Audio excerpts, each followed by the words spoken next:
Baik, Assalamualaikum warahmatullahi wabarakatuh. Saya akan menjelaskan 10 jurnal yang saya baca. Itu berikut pembahasan besar sintesis komprehensif dari 10 jurnal tentang akhlak tasawuf. Pembahasan ini menggabungkan ide pokok dari semua jurnal menjadi satu uraian utuh, sistematis, dan mendalam yang dapat digunakan sebagai landasan teori atau bagian pembahasan skripsi atau artikel ilmiah.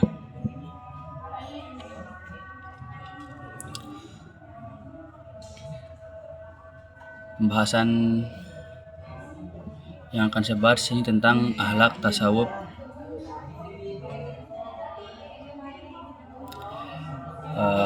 Satu, hakikat akhlak tasawuf.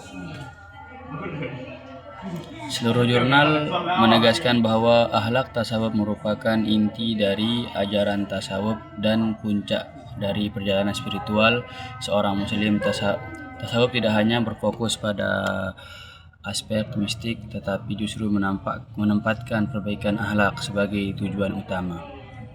Dalam pandangan para sufi klasik dan modern, akhlak tasawuf adalah proses pembentukan pribadi manusia agar mencapai kesucian hati atau tazkiyatun nafs, kedekatan dengan Allah dan manifestasi akhlak mulia dalam kehidupan sehari-hari. Kemudian tahapan pembinaan akhlak tasawuf. Seluruh artikel konsisten menjelaskan 3 tahapan tasawuf akhlak. Yang pertama, takhalli, membersihkan diri dari akhlak tercela, meliputi pembersihan hati dari sifat sombong, dengki, riya, tamak, dan berbagai penyakit batin lainnya. Proses ini identik dengan mujahadah an-nafs, yakni perjuangan menundukkan hawa nafsu. Yang kedua, tahalli, menghias diri dengan akhlak terpuji.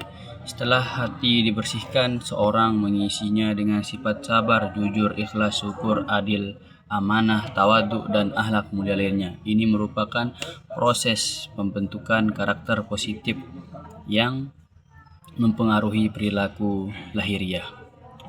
Kemudian yang ketiga, tajalli, tersingkapnya hijab antara hamba dan Allah, merupakan kondisi puncak ketika hati mencapai kejernihan sehingga sinar ilahi terpancar dan perilaku seseorang menjadi representasi nilai-nilai ketuhanan, akhlakul karimah atau akhlakul karimah. Tahapan ini menjadi pilar dalam semua jurnal yang kemudian yang ketiga, relasi akhlak tasawuf. Semua jurnal menyimpulkan bahwa tasawuf adalah sumber akhlak dan akhlak adalah tujuan akhir tasawuf. Artinya seseorang dianggap berhasil dalam tasawuf bukan karena pengalaman spiritual yang luar biasa, tetapi karena perubahan akhlak yang terlihat nyata. Tanpa akhlak, praktik tasawuf kehilangan makna. Kemudian yang keempat, nilai-nilai akhlak yang ditekankan.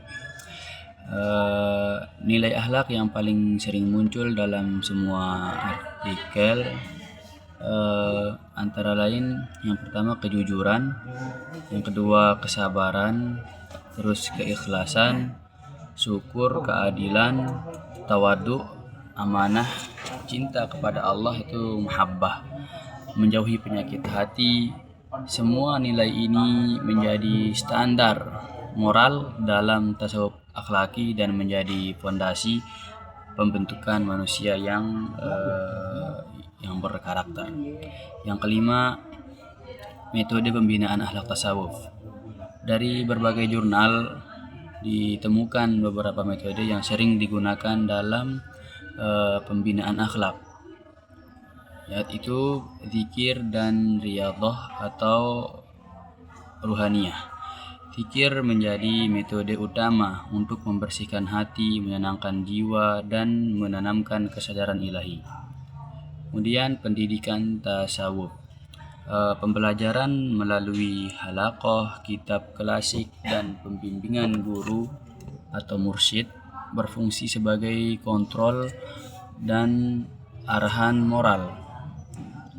3. Tarekat.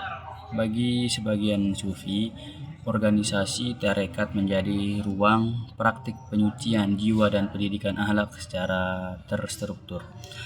Kemudian pengendalian diri dan introspeksi, muhasabah. Ini adalah kunci pembersihan hati dan perbaikan akhlak secara konsisten. Kemudian ada yang keenam, ada relevansi akhlak tasawuf dalam kehidupan modern. Salah satu artikel menegaskan pentingnya tasawuf di era modern. Nilai-nilai tasawuf dianggap mampu mengatasi kekosongan spiritual manusia modern melawan hedonisme dan materialisme, menumbuhkan etika sosial seperti toleransi, empati, dan keadilan, membentuk karakter bangsa melalui pendidikan moral dan spiritual, menciptakan ketenangan batin di tengah tekanan hidup. Dengan demikian, tasawuf menjadi solusi moral sekaligus spiritual untuk berbagai problem manusia masa kini. Kemudian yang ketujuh, akhlak tasawuf sebagai pembentukan karakter. Jurnal-jurnal tersebut sepakat bahwa tasawuf berfungsi sebagai satu, pembinaan karakter individual, membangun pribadi jujur, disiplin, berintegritas, dan berperilaku terpuji. 2. Pembinaan karakter sosial, melahirkan pribadi yang peduli, penyayang, adil, dan tidak merugikan orang lain. Yang ketiga, pembinaan karakter spiritual, menempatkan hubungan dengan Allah sebagai pusat kehidupan. Karena itu, tasawuf dianggap sebagai sistem pendidikan akhlak paling lengkap dan mendalam. Kemudian yang kedelapan, akhir perjalanan insanul kamil. Tujuan akhir akhlak tasawuf adalah menjadi insan kamil, yaitu manusia yang bersih jiwanya, indah akhlaknya, dekat dengan Allah, bermanfaat bagi manusia. Konsep ini menjadi titik temu semua jurnal ini. Kesimpulan dari yang di atas itu, dari sintesis 10 jurnal tersebut dapat disimpulkan bahwa akhlak tasawuf adalah inti ajaran tasawuf dan menjadi fondasi atau dasar pembentukan manusia sempurna. Yang kedua, pembinaan akhlak melalui tahapan tahalli, dan tajalli yang tadi merupakan model penyucian jiwa yang diakui oleh semua ulama tasawuf. Yang ketiga, nilai-nilai akhlak seperti jujur, sabar, ikhlas, dan adil adalah karakter primer dalam tasawuf akhlaki. Yang keempat, tasawuf memberikan metode konkret seperti zikir, muhasabah, pendidikan spiritual, serta praktik tarekat untuk membentuk akhlak mulia. 5. Di era modern, tasawuf menjadi solusi atas krisis moral, spiritual, dan sosial masyarakat kontemporer. 6. Kesuksesan seseorang dalam tasawuf bukan pada pengalaman mistis, tetapi pada akhlak mulia yang terwujud dalam perilaku nyata. Mungkin ini yang saya bisa sampaikan dari 10 jurnal yang saya baca. Sekian, wassalamualaikum warahmatullahi wabarakatuh.